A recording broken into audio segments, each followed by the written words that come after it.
The fear of being alone is a strange, shapeless thing. It's not like being afraid of heights or spiders. Those are fears of something external coming to get you. But the fear of being alone, it hits you in a way that's almost nostalgic. Like you're a little kid again, turning the lights off downstairs and sprinting up the steps because you're convinced there's a monster in the dark behind you. Except, as you get older, the monster changes. The fear is just as sharp, but you realize the horror isn't that something is lurking in the shadows. It's the realization that there is no monster at all. There's no one back there. There's no one in the room. No one in the hallway. And in the worst moments, it feels like there's no one in the world thinking about you. It's just you, alone in the silence, with nothing to distract you from yourself. I've tried to come to terms with it. I've sat in that silence and told myself that I'm just going to be alone forever, trying to swallow that pill like it's some kind of stoic medicine. But the crushing weight of trying to accept a life of complete solitude breaks my heart every single time. Because the truth is, the child inside me isn't interested in being self-sufficient or independent. That kid still wishes for friends who call on a Friday night just to see what's up.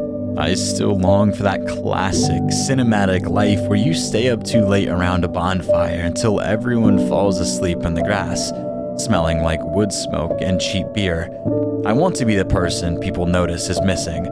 I want someone to wonder where I went when I disappear off the face of the earth for a few days. To have someone actually wonder if I'm okay. Maybe it's just the idea that's so beautiful to me. The concept of being valued in a non-romantic, non-obligatory way. To be missed simply because your presence matters. But to me, that feels like a foreign language. I've never built a connection like that.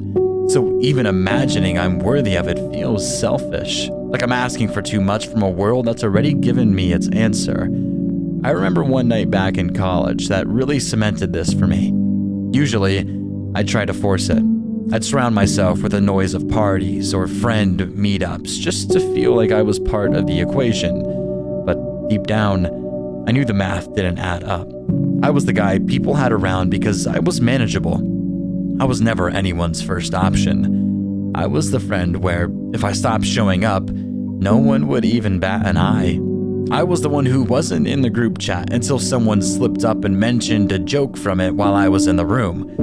And the sudden silence that followed was louder than any conversation. On this specific night, I had nothing. No parties to crash. No fake invites to pretend I was considering. So I grabbed my keys and just drove. I headed into the Rocky Mountains, leaving the city lights behind until the stars were the only thing providing any clarity. The moon felt massive out there, staring me down like we were in a one-on-one conversation, and for a second, it felt peaceful. I found a spot to park on the side of a winding road and I just sat there. I was gone, completely off the grid. And as I sat there in the biting Colorado cold, I kept checking my phone. Nothing.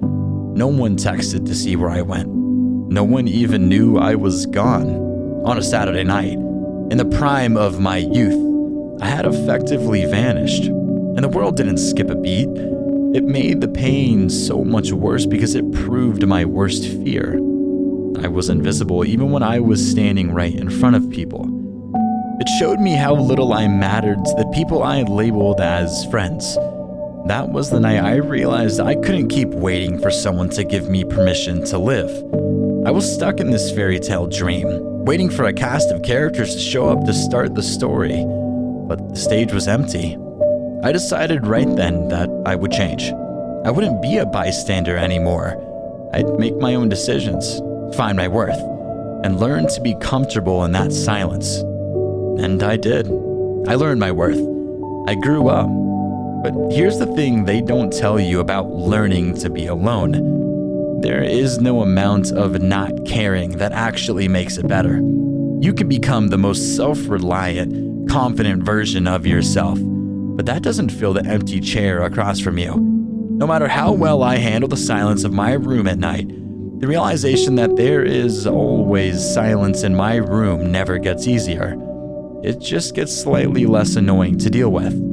It becomes a dull ache instead of a sharp stab. We're told that once we love ourselves, everything else falls into place. But that's a lie. You can still love yourself and still be starving for a witness to your life. We are social creatures built for the bonfire moments, and no amount of grind set or self-care can replace the feeling of someone knowing your favorite story or noticing when you're quiet.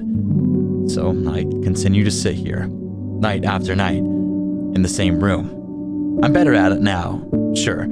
I don't sprint up the stairs anymore when I turn the lights off. I walk, but I still find myself hoping. I hope that one day I get to experience what it felt like everyone else was born with. That effortless sense of belonging. I want to know what it's like to be a first option. I want to know that if I drove into the mountains tomorrow, someone would see the empty space I left behind and try to fill it. Until then, I'll just keep living in this reality, trying to convince myself that the silence is a choice and not a sentence. I just pray that this isn't the real world I'm supposed to settle for. I pray there's something more than just being comfortable with the monster of nothingness. I want to believe that somewhere out there, the bonfire is still burning, and there's a seat left open for me. So, thank you for watching.